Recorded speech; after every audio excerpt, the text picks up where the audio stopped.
මේ නම මම ඔක්කොම පාට කරා. ලස්සනයි පුතේ. ඔයා මගේ හොඳ දුව. අම්මා අයියා කොහෙද ගියේ? අයියා ගියා කඩේට පුතේ මොන හරි තේ බොන්න අරන් එයි අයියා. අම්මා මට චොකලට් කේක් ඕනේ. චොකලට් කේක් ගේන කන්නේ අයියා. ඒව හදන්නනේ ගෙදර බඩුත් මුකුත් නැහැ. කොහෙද ඉතින් යන්නේ? ඇයි අම්මර නංගි තරහ වෙලා ගියේ? දන්නවනේ ඉතින් එයාගේ වැඩ කොච්චි කරලනේ කේක් ඕනෙලු දැන්. මේකවත් දීලා ෂේප් කරගන්නවා. මේකට නම් ෂේප් වෙන එකක් නෑ. කොහොම හරි කේක් එකක් හදන්න මම බලන්නම්කෝ යන්කෝ. සුද්දි එන්නකෝ. මට උදව් කරන්න ආවොත් මම ඔයාලට කොහොම හරි කේක් එකක් හදලා දෙනවා. හරි ඔය ගලවන්නකෝ. ඔයා ගලවනවා එහෙනම් මං ක්‍රීම් ටික සුද්ධ කරනකම්. ඔයාට ඕන නම් බිස්කට් එකක් කරන් කන්න පුතේ. මම ක්‍රීම් ටික සුද්ධ කරගන්නකම්. දැන් මොකද අම්මා කරන්නේ? මේ ටික බෙන්ඩර් කරගන්න ඕන පුතේ.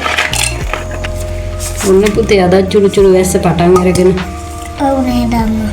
බේකින් පවුඩර් එක දෙන්නකෝ.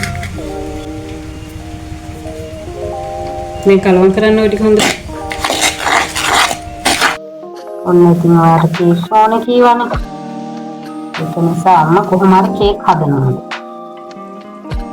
බටර්, විස්තර, මුකුත් නැතුව තමයි අපි කේක් එක හදනවා. අම්මා මේක අවන්න එකේ දානවද? අවන් එකේ දානවා පුතේ. ඕනනම් ස්ටීම් කරලා ගන්නත් පුළුවන්. අවන් එකක් නැති යාළුවෙක් ඉන්නවනේ අපි යාළුවට ස්ටීම් කරලා ගන්න කියමු. ටිකක් වෙලා ඉන්න සුද්දි මම මේක අපිට දාලා එන්න. සුද්දි අම්මා මේක නෙමෙනකම් මෙන්න මේ ක්‍රීම් ටික අපි දී කරගමු. මම චොක්ලට් එකක් ගෙනාවා. ඒකත් ගන්නකෝ. අම්මා අපි චොක්ලට් ටික දී කරගමු පුතේ.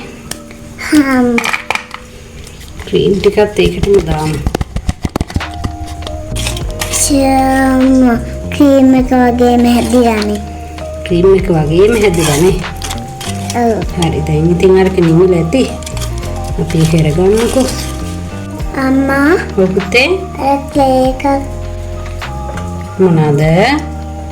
කේක් එකක් අයිතින් කරනවා වගේ නේද? ඔව්නේ. මේකත් ලස්සන ලයිසින් විදිහට හදලා ගමු. ඔන්න ඔයාට දැන් සන්තෝෂයිද? ඔව්. හරි. ඔයා ඉල්ලපු කේක් කොහොම හරි අයියයි අම්මයි ඔන්න අදවුවා. කොන්න සුද්දි අපි අපේ යාළුවන්ලත් කියමු මේ වගේ බටර් බිත්තර නැතුව ඉක්මනින්ම මේ වගේ කේක් එකක් හදා ගන්න ඕන නම් මේ විදිහට කරලා බලන්න කියලා. එහෙම නේද? ඔව් අම්මා. අපේ කේක් එක හොඳයි නම් යාළුවන්ට කියන්න කියමු. ඔන්න අපේ චොකලට් බිස්කට් කේක්.